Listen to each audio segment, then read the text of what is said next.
Hi, I'm Jade. I am a VP Editorial at Ubisoft, where I've been for 10 years.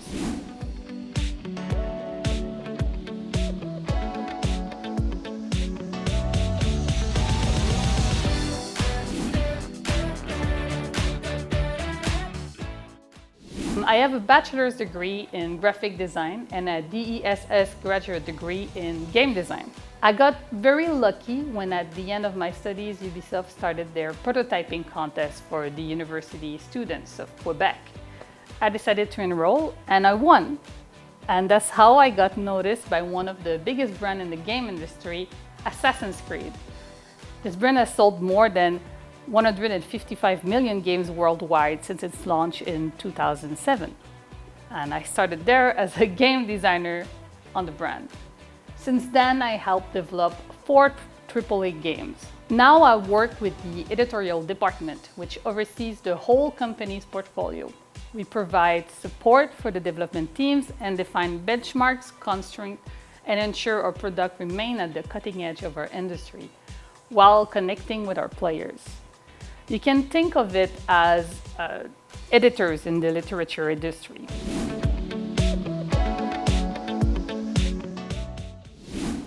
The game industry is a ruthless technological race. Every big studio is competing to release the next best thing, and more often than not, breakthroughs come from tech.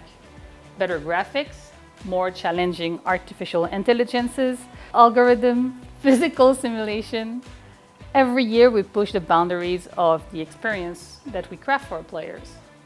We started with 8-bit characters and now we craft realistic worlds in which players get lost and really get to experience a deep connection with our creation.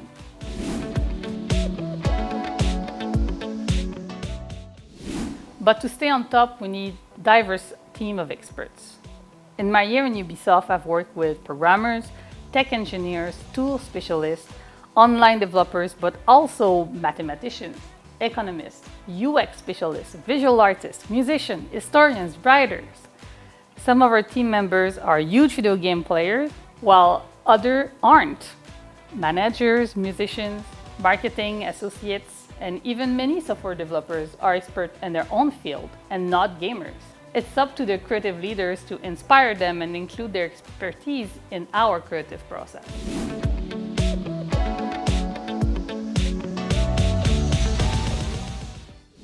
The diversity of a game development team cannot be overstated, but in the end, all of our work ends up in the build, which is the work-in-progress game that we see grow for years in our game engine.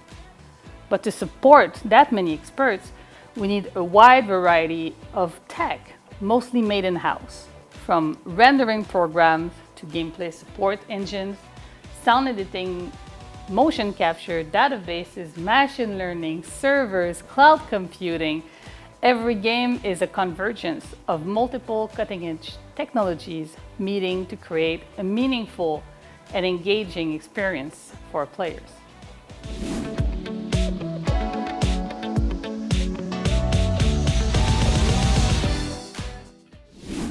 So I mentioned mentoring and the prototyping contest. That was actually a very exciting experience for me. I was just finishing my studies and we did that little team of 4 game designers. We had no programmers, no artists. So I had that idea that the game that we should propose to Ubisoft as a prototype should be all hand-drawn and be done with aquarelle.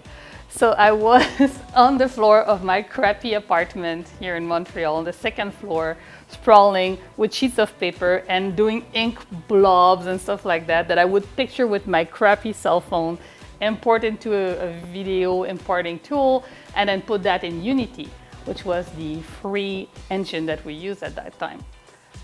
So I ended up using like 4 or 5 different programs and apps to make those very bad ink blobs look good and put them as backgrounds in the game. We went in front of the jury, being sure that we had no chances of winning because we were like taking things up and cutting them and then gluing to get them together and trying to make a game like this, having no tech experts. And the result was surprisingly enjoyable because we put a lot of effort in it. And the fact that that tech, Unity, was really approachable for people that didn't know how to code really made a difference for us. Without that accessibility of the tech and the engine, there's no way I could have done this game. And when we won, I knew that having real tech people was very valuable because I could not do that again.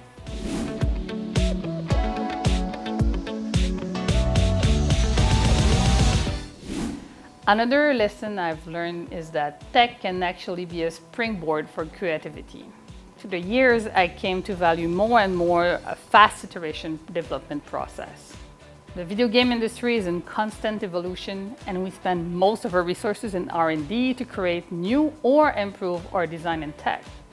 Due to our business model, our products need to be accessible for wide audiences, which means that the technical constraint of gaming consoles or personal computers always set and define our boundaries.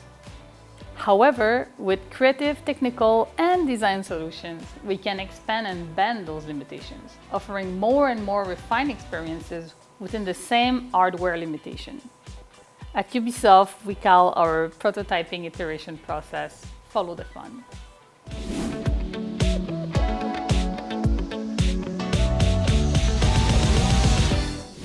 So when I finished my second Assassin's Creed, which was Assassin's Creed Unity, I was looking for another team to join. And in UB, we have what we call Cool Tuesdays, where different teams can show prototypes of their game or work in progress stuff. So I went there looking for inspiration and ideas. And there was that very quirky and super ugly prototype of stick figures, only little characters that were just the big round face, and they had a sword in hand. So I was curious about that. You know, Ubisoft would make beautiful AAA polished games, and then there's those little ugly stick figures. I tried it, and it was one of the most compelling gameplay that I've played in my life. This game would later become For Honor, which is an action-adventure game when you play a knight, a samurai, or a Viking, but at that point it was a red, blue, or green stick figure. When I mention fast iteration process, this is what I mean. We try things up, we mix them up, and then we discover what's fun. For me, For Honor was really a realization that prototyping has to be key to creative processes, because in the end, we create interactive experiences. We do not create a word sheet in Excel. We create something that people play. So to make sure that it's fun, that it has value, that you can relate to the experience, well, you have to play it. So that's how prototyping became really at the core of my creative process.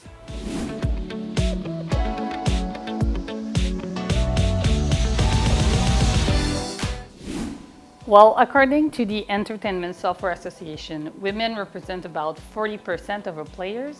Women represent only 10 to 20% of development teams, depending on the game. This is a real challenge. I'll always remember my first day in Ubisoft. After having a degree in game design and winning a prototyping contest, one of my first questions that I got asked was, "So, do you play games?" But game development is a very pragmatic thing. If you deliver, people will notice. We are really close-knit teams, and I always use my expertise and my skill to subvert expectation and rise up in the ranks. But as I reached a leadership role, I decided to really focus on progress rather than on my detractors. I invest a lot of time in mentoring, listening, and advocating for empathy as an essential skill. That word is hard. Promoting diversity is one of my major topics, and I invest a lot of time in creating fair, inclusive processes to keep biases in check. For some, those processes and pipeline can seem counterintuitive in an industry where creativity is key, but I'm really convinced that neutral processes are one of the best tools to ensure fairness and openness. Quality rises up to the top in the end, with our tech, our idea, and our developers alike.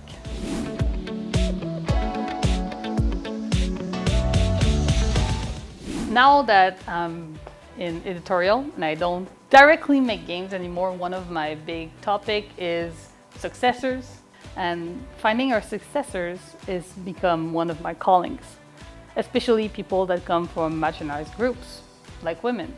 One of the ways that I do that is to try to empower people within the company. That's the easy part. Mentoring them is not hard because they are talented. They are legitimate. They are good game developers.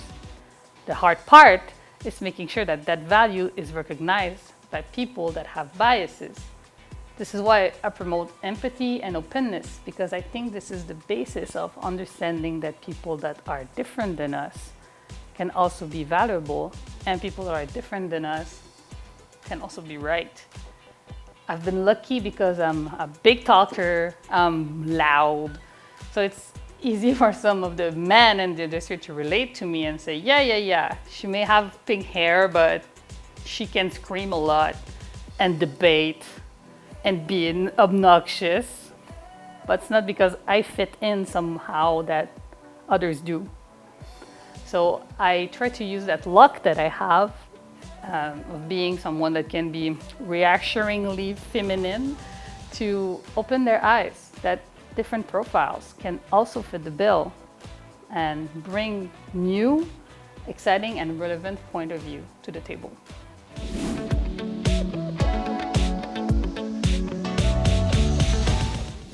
For me, the biggest takeaway from all the experiences, challenges, adversity, and discoveries I encountered is be bold. Trusting ourselves is the absolute first step if we want to trust others in return. Being different is an asset, even if it means going against the grain. I also want to help create a better, more inclusive game industry for women and every marginalized group within the tech industry. But to inspire change, we need to be brave, be empathetic, but also be fearless. Even if it means disturbing things a little. Just do it. Just believe in yourself. I know it's really cheesy, but in my experience working with my colleagues, it's the real problem. That was the case for me. For the role I have right now, I needed people to tell me and validate the fact that yes, I can do it. And I had to shut up that little voice in my head saying, no, you're fine where you are. Be happy with what you have. It's already a lot, which it was. So what I would say to all those girls that like games or guys or any profile of people, and I don't know if they can do it, and I don't know if game development is for them, try it. Just try it. Do that prototype, do that aquarelle prototype and fail at it or succeed. What matters is that you discover what you can do and not listen to what others think that you can do.